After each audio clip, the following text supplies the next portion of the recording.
Hi everybody, welcome back to my channel. I have another video for you today. This one I'm hoping is actually going to be really helpful to bloggers, photographers, business people, actually pretty much anybody for loads of different reasons. Today's video is all about how to create the perfect flat lay. So when I say flat lay, I mean the type of photograph that you see on Instagram or on somebody's blog that's like beautifully arranged products all over the floor, like that look like they've just been thrown there really casually, but they've probably actually taken quite a while to position. The joy of the old flat lay is that unfortunately you have to make chaos look accidental when it's actually probably taken you quite a while to position everything perfectly. It's kind of like organized chaos. That should be another name for a flat lay.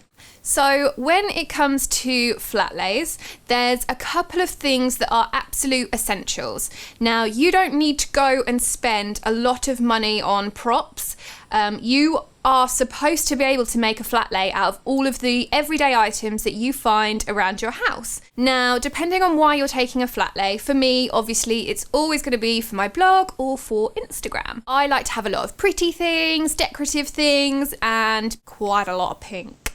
Because pink is my thing, y'all. Basically, if you pick up things from around the house, I'm talking about magazines, pieces of home decor, artificial plants and flowers, a pair of your glasses, even your phone can be used as a prop in a flat lay photograph. Don't rush to the shops and spend a lot of money. The first thing that all good flat lay photographs need is a background.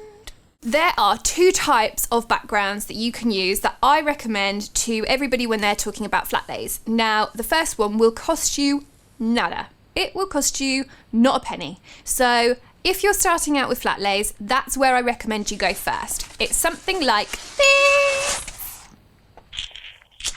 This is basically a piece of wallpaper from my local B&Q. Now, I went in and just literally took a couple of samples. They won't charge you for it, so it doesn't cost you anything unless you take about a gazillion, in which case they'll probably ask you for a couple of quid. That is probably where I recommend everybody starts with a flat lay, and it's where I started, and I think it's the best place for everybody. If you want to upgrade a little bit, there is an upgraded choice. Ta-da! The upgraded choice is an actual professional photography backdrop. Now this one is a perfect square, it's bigger than my head.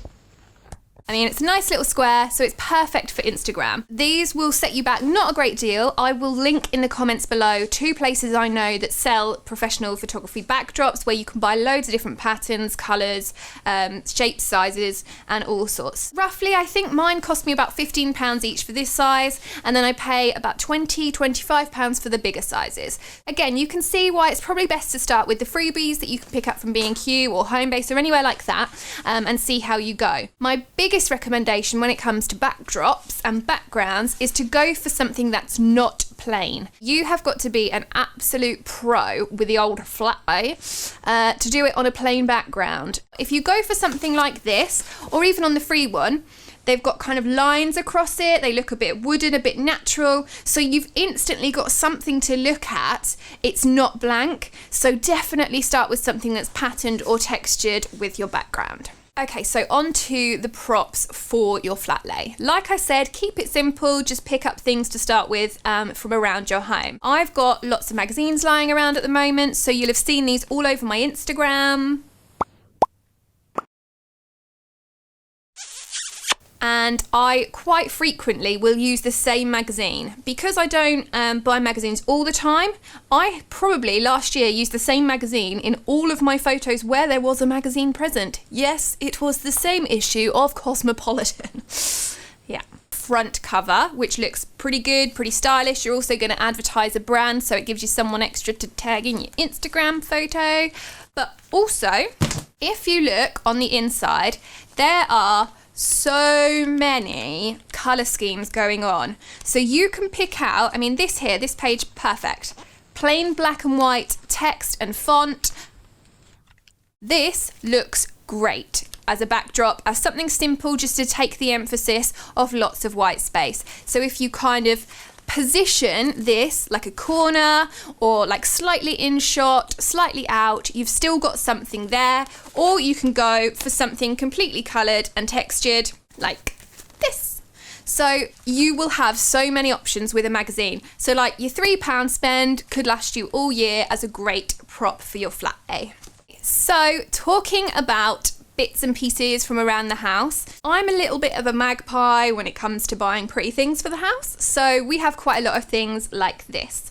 Lots of decor I use in my photos are actually things that I have lying around my house and then I pop them back. So I've always got stuff to grab to hand for my flat lays, even if I'm just really quickly throwing one together. Things like this you can pick up anywhere or just pick up the ones you've already got at home. Again, no need to spend loads and loads of money. Bare metal looks great. It's really fashionable, really trendy, and I don't think it's the sort of thing that will ever go out of style in a photograph. As my partner will tell you, I cannot keep plants alive. In fact, I actively kill them, not on purpose, but I cannot be responsible for keeping plants alive. Yes, I managed to keep my children alive. Plants, not so much. So I have a lot of fake plants around the house, and I recommend things like this, cactuses and plants, as you can see, where the leaves spread out so they take a great downward shot with your camera. So if you think about how that would look from above, you're instantly having some texture in there and something a bit unusual. And again, lying around the house, or I think this cost £4 from Asda, literally picked up when I was at the supermarket.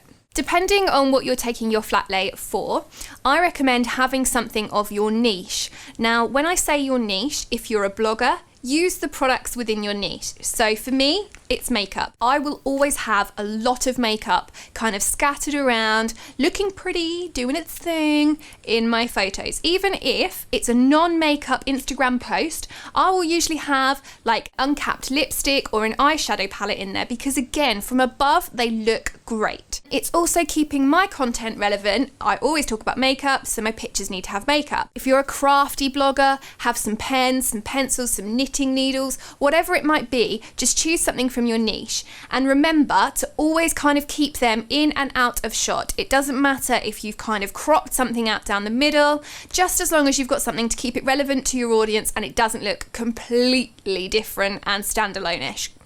Nobody wants that. Other things I recommend would be your glasses. I use my glasses quite a lot, and your phone. Now you will need to adjust the brightness of the display on your phone. You'll need to knock it up, whack it down. But you'll need to kind of take a few tester shots to find out what level works and what doesn't look completely drowned out by the rest. The idea of this is that you can still see what's on the screen, so you can again show something in your niche, and it's a really great way of delivering a message if you don't have a particular product to show. If you're a brand and you're doing a flat lay photo and you want to use a phone, you could have something that says free shipping on it and like make it look like somebody was doing some shopping. I use my phone a lot for blog posts and content that I create when I don't have the actual products or there's something that is productless. So I do recommend using the phone. So those are my essentials for taking a flat lay. I am going to also give you a few tips on how to do it. So if you have a pen and paper or you're doing it as you go, whatever works for you. A couple of things. I recommend taking your flat lay in front of a window or a door or in a very light, airy room. What you want to do is capture the natural light coming into one side of your photograph and then try and emulate it from the other side. Basically, you don't want uneven shadows because that is never going to look good and it's not going to have that airy feel that everybody loves for the clean and slick style of a flat lay. Anything like a softbox light, you can get them really cheaply in pairs.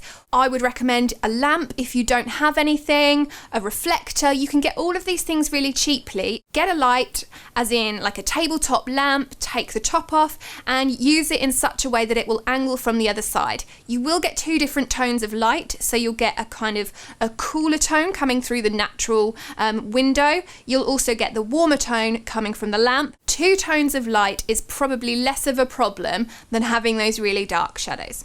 The next thing I think is very important with a flat lay is your composition. When it comes to your photos, if you are doing it for one product or a series of products, you don't want to draw your eye to a very specific place unless it's intended. So position one product roughly in the center, maybe slightly off center if it's to promote one product. If it's like a group shot, so you're taking lots of different types of products and it's all together in your flat lay, but you don't want one thing to be the focus, what you need to do is use things like your magazines, your phone, your backdrops, everything like that. You want to kind of position in between. You want it to look a little bit cluttered, a little bit of fun, and again, organized chaos is always a really good way. Make it look scattered, make it look like you've basically been living there doing that actual thing. When it comes to making a flat lay, it shouldn't take too long. I do obsess over mine. You can spend as much or as little time as you like creating them, but I'm just going to show you how very, very simple it is to put one together and get a great shot that you can use on your blog, on your website, or on your phone. So the first thing we need to do is start laying out all of our props. Now, this doesn't need to be tidy because we're literally going to get everything that we need in place. Look at the types of objects that I'm using, and I'm just layering things up. I'm not scared of the space, making sure that the space is my friend, and it really is this easy. So there you have it. It is super easy to create a flat lay when you know what you're looking for. There are a few key things to tick off your list every time. A decent background, a couple of interesting props, make sure you've got a product or a main focus or a couple of focuses. Think about your natural light source and match it on the other side, as well as always making sure that you keep your camera exactly in the same place if you're taking more than one photo, because otherwise those little budgie bits will show. I am the biggest fan of flat lays. They're my favorite type of photo to take. So I really hope that you'll head over to my Instagram and have a look at some of mine and, drop me some likes. Yeah, that has been my second YouTube video. I really hope you enjoyed it. Please give it a share if you have. I think there's so many people who could benefit from seeing this. And I'd love to hear your thoughts in the comments below. Is there anything specific photography-wise for the blog or for Instagram that you want to ask me? Is there anything I can help with? Is there something you want me to do my next video on, a specific type of photo, how I edit my photos? Let me know. I do get a lot of questions like this, so if you let me know in the comments, I will have a little think about what my next blogging photography video could be about.